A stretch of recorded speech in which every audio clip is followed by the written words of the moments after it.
Today, I want to chat with you guys about my philosophy on building teams and what I kind of look for in my business when I'm looking to bring people on. Um, I think one of the biggest misconceptions out there is that the answer to all of your problems in business is bringing on more people to do the work that you don't want to do. And I just don't think that's true. Um, I have ran online companies for since what, let's say 2018, 2019. The last company that I worked for, I was responsible for about 30 people. Um, that is a hard role, right? Like hiring is tough.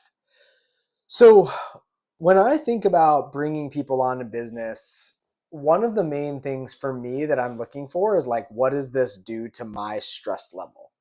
And there's a couple ways to look at that, right? There's obviously like the managerial stress, but then if you are bringing somebody on and that somebody is, a revenue generator within your business, like let's say, let's say Cash PT, you now become responsible for the amount of revenue that that client generates, right? Because like this is also why a lot of cash PT clinics have trouble hiring, is because they really don't have the volume figured out.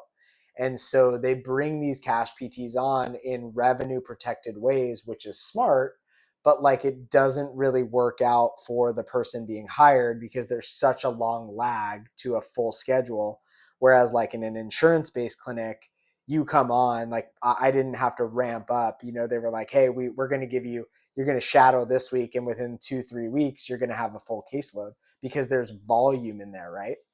So to me, like that is super stressful. Like I want to worry about the volume that I need in my business. The last thing that I want to worry about is the volume of other people in the business where their income depends on it.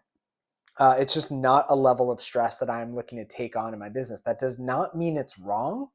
It's just the way that I think about it. I also think that hiring people solves a first order problem, meaning like if I hire this person, I no longer need to do task. First order problem. But it creates second order problems. So now I have to manage this person. Now I have to manage the volume. Now I have to manage expectation. I have to manage if they get sick. What happens if they leave, right? These are just things that like at this phase in my business, I am not willing to bring into my life to stack on stress. And I totally understand that that might cap the earning potential of my business, but I'm just 100% okay with that. So when I bring people in, I'm really looking for people that are not going to cause me headaches. Like that is the number one thing. Like I want to make sure that I'm bringing people in that are not going to cause me headaches, that kind of have initiative, that have a figure it out mentality, that are going to try to solve the problem before they bring it to me. And this last piece is really important. But I'm also want to bring on people that care about the mission, but this isn't their sole driver of income. So a lot of the people, on my team are people that have been clients, that have their own coaching business, that have their own physical therapy practice, that solve a very specific problem for me within my business, whether that is doing some operation stuff, whether that is building out, back end systems, hosting, client calls, things like that. But 90 to 95% of their revenue comes from somewhere else. To me, that is a really stress-free team member where it's a win-win. They get to be a part of something really cool. I don't have to worry about the financial upside for them. This kind of becomes a bonus, but they're still bought in. Look, I totally get it. There's people out there that say full-timers all day or nothing. That's not wrong. It's just not my philosophy on hiring and bringing people on at this phase in my life. So I think what you really need to think about when you are building a business is like, what's the type of business that you want to build? Do you want to build a business that scales with people? Or what I like to do is I like to build businesses that scale with process. So like for me, it's part of like the thrill of business is how can we continue to grow without adding people complexity. Love everybody on my team, but like this is the way that I think about building teams right now.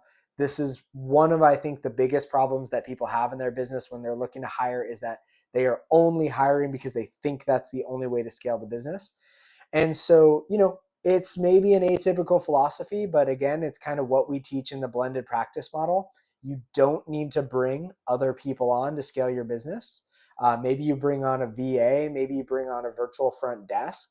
You don't need to bring on another PT. A lot of our clients like doing, the clinical work. I like doing the coaching. I don't want to get that off my plate, so I construct my business and I construct my team in a way that supports that.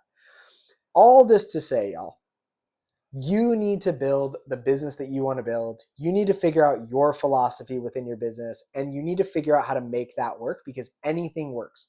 My philosophy isn't wrong or right. Hiring and scaling with people isn't wrong or right.